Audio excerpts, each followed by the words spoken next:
is portrait of a lady. It is your first lesson pertaining to your textbook, Hornbill. This lesson is written by Khushwant Singh. Khushwant Singh. Khushwant Singh was a lawyer, a diplomat, a politician, and an author. He had worked as an editor of so many leading newspapers of pre-partition India, pre-independent India. So far as our author is concerned, Khushwant Singh, he was born in Hadali in 1915 in pre-independent India. By pre-independent India, I mean the unpartitioned India,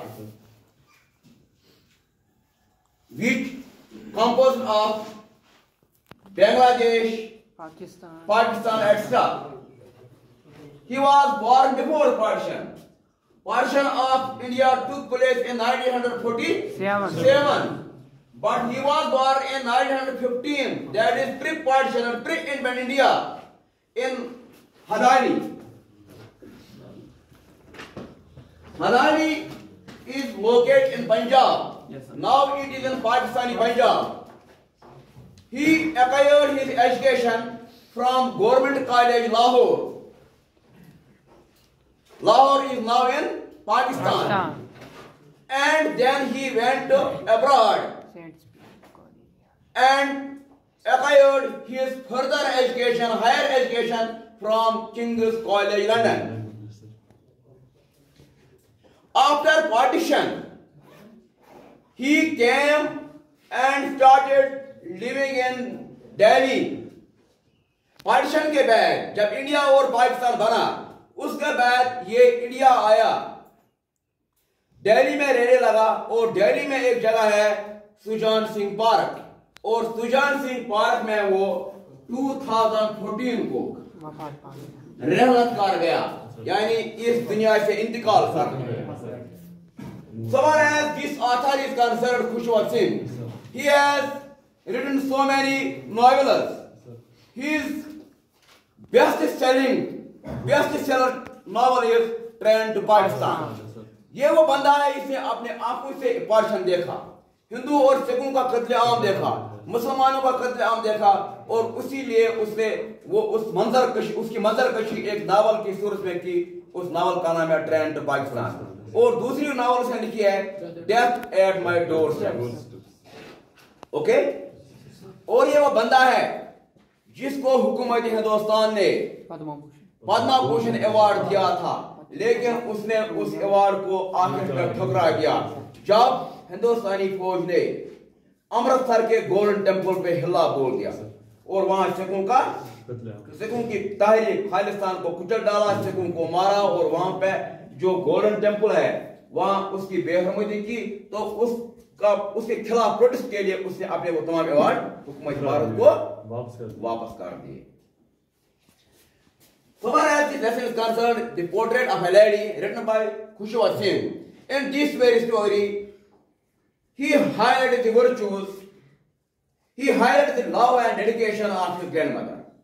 He tells us how important role grandmothers play in our everyday life. The grandmothers are embodiment of virtue. They are embodiment of love. They leave no stone unturned in upbringing their grandchildren. This lesson is an autobiographical narrative. You will see in the lesson that it is Khushwant Singh who himself tells the story. He describes the different stages of his life. He tells us his early stage when he was a mere child and he was going to a school which was attached to temple. And then he was depend upon his grandmother for feeding, for dressing.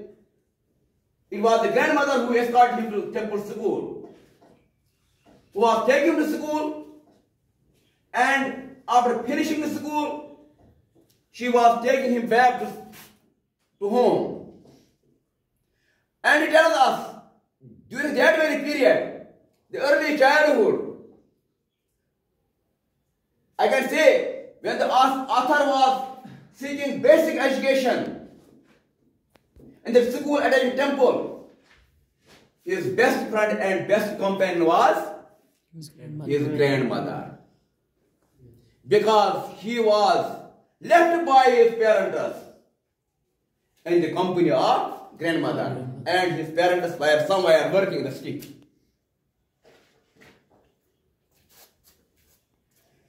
When the lesson begins,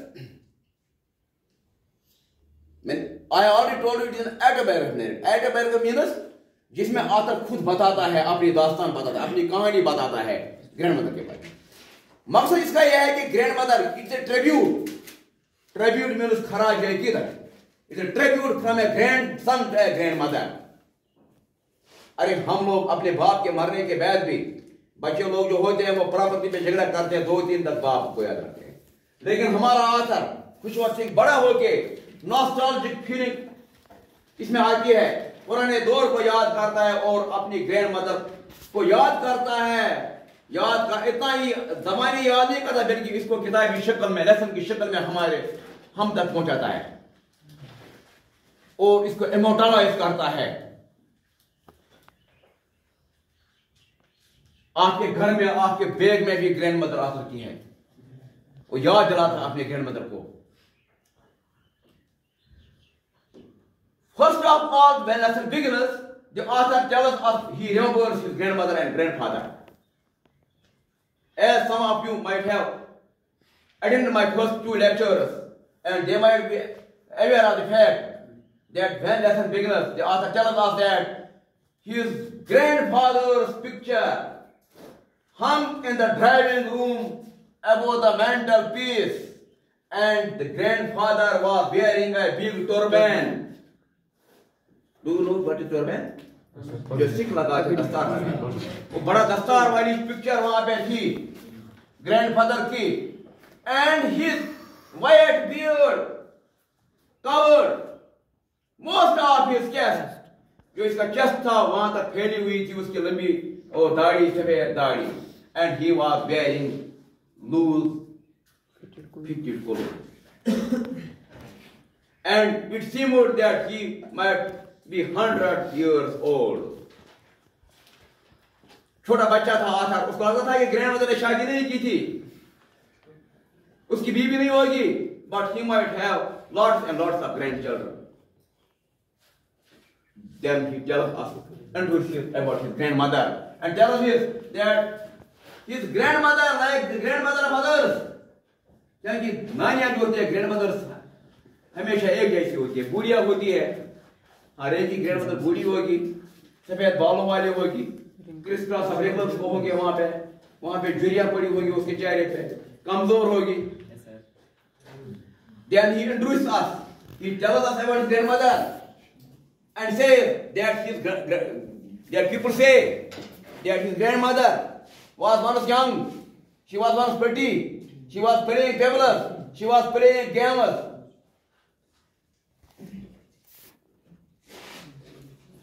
As he was also told by his grandmother that she was once young. उसको grandmother ने कहा था अपने बचपन में कि मैं जवान थी, मैं खेलती थी, मैं वो करती.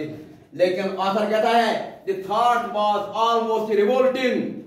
Revolting means hard to believe. मुझे यकीन नहीं आता कि grandmother में क्या छोटी बच्ची थी, कहीं पे वो pretty थी, खूबसूरत थी. Because author had seen him almost for 20 years in the same position. 20 साल से author ने उसको ऐसे ही देखा था. He highlighted her the virtues of his grandmother. Tells us that his grandmother was like winter landscape in the mountains. जैसे मौसम सरमा में पहाड़ जैसे दिखाई देते हैं, वहां पे बर्फ ही बर्फ होती है, ऐसी उसकी grandmother उसको लगती. Because he had always seen his grandmother in sport white clothes में, देखा था उसे hobbling about in the courtyard. Hobbling means working difficulty, difficulty से, मुश्किल से, वो बूढ़े लोग मुश्किल से चलते हैं।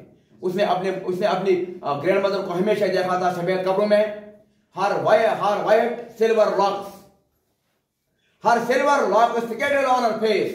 सिल्वर लॉक्स, जो लॉक्स छुट्टियां होती है बालों की, वो बिखेरी हुई होती थी किस पे? एंड ही एंजॉयड, जो आथर इट सीम्ड ब्यूटीफुल, उसको आथर को ब्यूटीफुल लग रहा था। और इतना ही नहीं, आथर इतना ही कह रहा था कि she was holding her one hand on her waist to balance the stoop. अरे बूढ़े जब इंसान होता है ताश में कोई भी नहीं ऐसा ही आथर तवज विद हॉबले कराई, तवज इमस ग्रैंडमदर मुश्किल इंसान पकान क्या was karan, she was, author had seen him, she was hobbling in white clothes, one hand on her waist to balance the stoop, इसको बैलेंस करने के लिए, in other hand she was holding a rosary, दूसरे हाथ में तस्बीह माला। what is rosary? इसको तस्बीह, as sitting beads, एक धागा होता है जिसे बीड्स होते हैं, मालाएं होती है, जिसको पढ़ते हैं लोग, पढ़ते हैं मजहबी लोग पढ़ते हैं। One hand on her waist to balance the stoop and another hand she was holding a rosary and her lips were in inaudible prayer. Audible means जो सुन सकते हैं, इनऑडिबल मीन्स जो नहीं सुन सकते हैं। We can hear 20 hertz to 22,000 hertz sound, that is audible range. लेकिन आथर की जो जो ग्रैंड मदर थी, वो ऐसे चुपके पढ़ती थी, आथर नहीं सुन पाता था। वो इसलिए कहता है her lips were constantly moving in inaudible prayer. तो फिर आथर हमें कहता है कि जब उसकी वो स्कूल गया, जब वो उसके माँ बाप बाहर चले गए थे, उनने उसको ग्रैंड मदर के पास छोड़ दिया था गाँव में। वो रात को ग्रैंड मदर के ही कमरे में वो दोनों सोते थे इकट्ठे। सुबह जब होता था, ग्रैंड मदर उसको ब्रेकफास्ट कराती थी स्टील चपातीस के साथ, उस पर थोड़ा बटर और थोड़ा बहुत उस पर साल्ट लगा के उसको खिलाती, फिर उसको नहाती, फिर कपड़े लगाती, फिर स्कूल ले जाती, साथ ले जाती स्कूल। कुछ ब्रेड अपने साथ ले जाती, क्योंकि वहां पे वो उसकी आदत थी, वो गाँव के कुत्तों को वो ब्रिटिश करके खिलाती। जो स्कूल, अब आकर हमें स्कूल का मंजर दिखाता है कि स्कूल जो था वो मंदिर के बिल्कुल नजदीक था। वहां पे प्रीस्ट पढ़ाता था। कौन पढ़ा था? प्रीस्ट पढ़ाता। दरगाह जैसा हमारा जैसा होता है, घंटे 2 घंटे के लिए वहां पे प्रीस्ट पढ़ाता था। वहां पे 2 लॉन लगे थे, एक लॉन में इस तरह से बच्चे, दूसरे में वहां पे वो अल्फाबेट पढ़ाता था। अल्फाबेट जबान का अल्फाबेट जो होता है, जैसे ABCD, पहले भी वगैरह। हिंदी में अ आ ई, जो उनका होगा वो मतलब अल्फाबेट वो पढ़ाता था। फिर वो वहां पे दुआ पढ़ाता था, प्रेयर पढ़ाता था। उस दौरान ग्रैंड मदर के अंदर जाती, वो वहां पे मजहबी किताबें, लेकिन मदर हम सब बोलते हैं, लेकिन हिंदू सिख लोग क्या बोलते हैं? गुरुद्वारा बोलते हैं। गुरुद्वारे के अंदर जाके वहां पे वो किताबें पढ़ते हैं। जब फिनिश करते तो हम बाहर निकलते दोनों इकट्ठे, ग्रैंड माँ और मैं इकट्ठे निकलते बाहर मंदिर के दरवाजे पे, टेम्पल के दरवाजे पे, कुत्ते हमारा स्वागत करते होते, वो हमारा वेट करते होते। किस लिए वो वेट करते होते कि ग्रैंड मदर को चपाती देते, फिर ग्रैंड मदर थोड़ी चपाती के फिटस उनको क्या फेंकती और कुछ आपस में फाइटिंग और ग्राउंडिंग करते करते हमारे बराबर हमारे घर तक हमारा साथ देते। फिर आथर दूसरा स्टेप बताता है, it was in village life. फिर आथर कहता है कि जब मेरे माँ बाप उधर सेटल हो गए शहर में, तो उन्होंने हमें बुलाया, ग्रैंड माँ और मुझे बुलाया, और हम शहर चले गए। लेकिन वहां पे एक बात थी कि ग्रैंड मदर और मेरी रिलेशन थोड़ी बहुत कम हो गई, क्योंकि वहां पे मुझे स्कूल तक, गांव के स्कूल में ग्रैंड मदर साथ होती थी और वहां ले जाती थी। लेकिन वहां जब मुझे उधर ले जाएगा सिटी में, तो कमरा तो हमारा एक ही दिया गया वहां पे, लेकिन मुझे अकेला स्कूल जाना पड़ा, क्योंकि मेरे लिए अब बस स्कूल बस, मोटर बस बोल कहता है, मैं मोटर बस में जाने लग गया। नंबर 1। और दूसरी बात ये थी कि गांव में वो कुत्तों को फेंका करती रोटियां, लेकिन उधर कुत्ते नहीं थे। आप इसे स्पैरोज को शाम के लॉन में, कोर्टयार्ड में उसने उनको फेंकना शुरू कर दिया। फिर आथर कह रहा है हमें कि जब मैं वहां पे गया तो मेरी तालीम से वो लोग खुश थी, इधर मुझे वो मदद करती थी इस मजहबी तालीम में गाँव में, लेकिन उधर जब मुझे पढ़ाया गया तो वो मुझे अक्सर पूछती बेटा क्या पढ़ाया गया, मैं कहता था मुझे साइंस पढ़ाया गया, मुझे आर्किमिडीज प्रिंसिपल पढ़ाया गया, मुझे ग्रेविटेशनल लॉ पढ़ाया गया, मुझे बोर्ड पावर पढ़ाया गया, मुझे वहाँ पे पढ़ाया गया लिविंग थिंग्स या नॉन लिविंग थिंग्स। तो ग्रैंड मदर को पारा आसमान का चढ़ता वो डर, वो मुझे गुस्सा, वो उसको गुस्सा चढ़ जाता। वो मुझे कहती कि बेटा क्या हुआ, वहाँ पे कैसा स्कूल है, वहाँ पे भगवान खुदा और मजहब के बारे में तालीम नहीं दी जाती। फिर आखिर और कहता है कि एक दिन मैंने ग्रैंड मदर से, ग्रैंड मदर नाराज हो गई तो, लेकिन एक दफा मैंने ग्रैंड मदर से कहा कि ग्रैंड मदर आज मैं म्यूजिक क्लास बताया गया है, म्यूजिक पढ़ाया गया। तो उसने कहा कि बेटा म्यूजिक अच्छी बात नहीं है, तो शायद खराब हो जाएगा इस स्कूल में, इस इंग्लिश स्कूल में, क्योंकि म्यूजिक जो होता है ये बेगर्स का काम होता है, ये फाहिशा लोगों का, हार्लॉट्स का काम होता है। हार्लॉट्स मींस प्रॉस्टिट्यूट, हार्लॉट वहां पे वर्ड आता है प्रॉस्टिट्यूट, ये फाहिशा गंदे लोगों का काम होता है। It is not the business of decent people, ये इनडिसेंट पीपल का काम होता है, ये अच्छे लोगों का काम नहीं होता है। और तब से ग्रैंडमदर ने मेरे साथ बात करना छोड़ दिया। कितने स्टेज हो गए? 2 स्टेज। आप आकर किस से बताता है कि आप जब मैंने स्कूल कंप्लीट किया, आप मुझे यूनिवर्सिटी भेजा गया, और यूनिवर्सिटी जब मुझे भेजा कॉलेज यूनिवर्सिटी तो भेजा गया तो वहां पे मुझे अलग कमरा दिया गया। अब मेरा पूरा ग्रैंडमदर से रिलेशनशिप स्नैप हो गई, लेकिन ग्रैंडमदर ने मान लिया। अब ग्रैंडमदर ने एक काम किया, वो था रात में मैं उसका कंपेनियन था, अगर मैं दिन में उसका कंपेनियन नहीं था, रात में तो कंपेनियन था, लेकिन आप मेरी कंपेनी से उसे पूरी तरह स्नैप हो गई। तो ग्रैंडमदर ने एक काम किया, आप वो कमरे से सुबह फ्रॉम डस्क टू डॉन, सुबह सूरज सेट होने से गुरु आप तक बिल्कुल कमरे में रहती और अपना सिविलिंग व्हील जो होता है, चरखा जो होता है, वो काटा करती थी।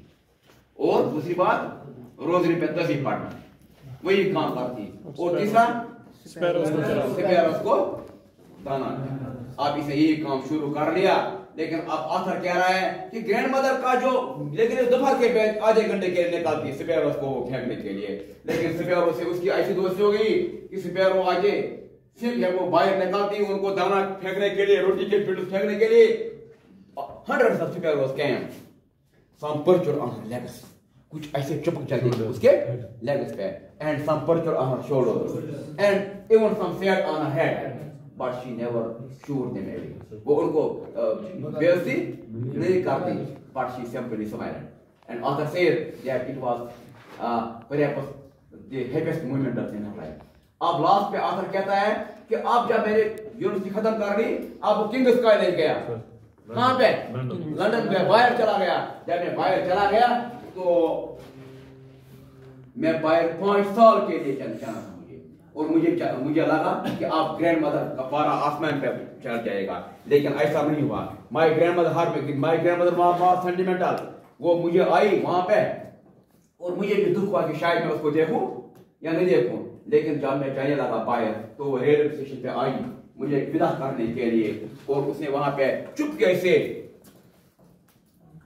मेरा वहां पे क्या पकड़ लिया, पेशानी पकड़ ली, मुझे गले लगाया और पेशानी को किस किया, और मुझे लगा कि perhaps it might be my last physical contact with my grandmother। मुझे लगा कि शायद ये मेरा आखिरी फिजिकल कांटेक्ट होगा ग्रैंडमदर के साथ, क्योंकि 5 साल के बाद मुझे आना है, शायद मैं उसको दे पाऊं या ना पाऊं। अब लास्ट में कैलकुलेट करने जा रहा हूं। तो लास्ट पे आखिर कह रहा है कि जब मैं 5 साल के, ऐसा नहीं हुआ, जब मैं 5 साल के बाद आया तो जब मैं आया तो ग्रैंडमदर मुझे रिसीव करने के लिए रेलवे स्टेशन आई, मतलब एयरपोर्ट पे आई मुझे वहां पे। तो जब मुझे वो आई तो उसने मुझे गले लगाया, वो बिल्कुल जिंदा थी। लेकिन आखिर कह रहा है कि जब मैं शाम को घर आया, उसी शाम ग्रैंडमदर ने क्या किया, उसने इबादत करना छोड़ दिया, उसने गांव की औरतों को जुमा कर लिया, और एक पुराना डायलेबरेटेड सैगिंग स्किन ऑफ डायलेबरेटेड ड्रम यहाँ पे लिखा है, एक पुराना खस्ता ढोलक लाया और उसको क्या किया, बजाना शुरू किया, गांव के औरतों के साथ बजाना शुरू किया। जैसे कोई बाहर से आता है, कोई फातिह बन के आता है, जश्न मनाता है, उसे जश्न मनाना शुरू किया कि मतलब घर हमारा जो फातिह आया है, हमारा बेटा कुछ करके आया है, उसका जश्न मनाना शुरू किया, और रात तक वो भागी रही। हमने उसे मना किया कि ग्रैंडमा आप थक जाएगी, लेकिन उसने नहीं माना। फिर आकर कहता है कि अगली सुबह क्या हुआ, वो बीमार पड़ गई, उसको बुखार चढ़ गया, हमने डॉक्टर को बुलाया, डॉक्टर ने कहा कि मामूली फीवर है, ठीक हो जाएगा। लेकिन ग्रैंडमदर ने कहा, अरे बेटा ऐसा नहीं है, मेरी आखिरी लम्हा, अब मैं मरना चाहती हूँ, मैंने इबादत छोड़ दी जिंदगी में पहली बार, लिहाजा मेरी कमरे से सब चले जाओ। उसने हमें धक्का दे दिया, कहा कमरे से भाग जाओ। और फिर क्या हुआ, फिर उसने इबादत करना शुरू कर दिया, तस्बीह पढ़ना शुरू कर लिया। लेकिन कुछ ही लम्हे के बाद हम अंदर गए, हमने देखा कि शायद ग्रैंडमदर को देखिए क्या हाल है। तो ग्रैंडमदर के हाथ से तस्बीह गिर चुकी थी, उसके जो उंगलियां थी वो स्टिफ हो गई थी, वो सख्त हो चुकी थी, और उसके जो लिप्स थे वो बंद हो गई थी। आधा कह रहा है कि शायद ग्रैंडमदर मेरा इंतजार कर रही थी, उसको मरना था, मेरा इंतजार कर रही थी। अब आधा कह रहा है कि जब ये मर चुकी तो हमने फटाफट क्या काम किया, हमने एक रेड श्राउड लाया, जो सिखों का रिवाज है, उसको बेड से नीचे उतारा, बेड पर बोझ ग्राउंड पे रखा, और रेड कलर का एक श्राउड लाया, उस पर डाल दिया। फिर हमने कुछ घंटे लेमेंटेशन की, मूर्निंग की, समझ रहा है, मूर्निंग की, रोना पीटना शुरू कर दिया। आखिर पे हमने उसको छोड़ दिया, और हम शमशान घाट गए उसकी अर्थी को ठिकाने लगाने के लिए, उसको जलाने का इंतजाम करने के लिए। फिर जब आए तो हमने एक फ्रूट स्ट्रेचर लाया, वो डंडी लाते हैं, रोज आना जिससे, हाँ फ्रूट स्ट्रेचर हमने लाया। तो उसको जब हमने उस पर रखा, हम मिड कमरे में आए, उसको हम शमशान घाट ले जा रहे थे उसकी अर्थी को, तो तभी हमने एक अजीब मंजर देखा। मंजर क्या देखा, सैकड़ों स्पैरोज आए उसके कमरे में, वरांडे में, पूरे स्थान में वो बिखर गए स्पैरो। वो खामोश थे, वो कोई चिरपिंग नहीं कर रहे थे, वो कोई आवाज नहीं उठा रहे थे। तो हम परेशान हो गए, हमें बहुत दुख हुआ कि उनकी जो खिदमत करने वाली जो हमारी दादी अम्मा थी, ग्रैंडमदर थी, वो चली गई है। आप इनकी क्या करेगा। तो आकर कह रहा है, मेरी माँ ने उसी तरीके से रोटी को क्या किया, रोटी के छोटे बिट्स के उन पे फेंका, लेकिन उनने बिल्कुल नहीं खाया, जजी ने बिल्कुल नहीं खाया। हमने जब उसकी अर्थी को, जब उसकी लाश को, कार्पस को स्थान से बाहर निकाला, तो पूरी चिड़िया भी वहां से चली गई, उसकी पैर नहीं आई वहां पे। फिर सुबह जब हमारा नौकर आया, तो नौकर ने झाड़ू लगाया, वो इन रोटी के क्रम्ब्स को डस्टबिन में ओके। अब मैं आपका इसका ये, अब मेरे 15 मिनट की बातें हैं, मैंने लेसन को दोबारा इन लोगों के लिए किया जो आए नहीं थे, वो कर डिस्कशन वो मोकलाओ, तो दोबारा तो दोबारा बेटा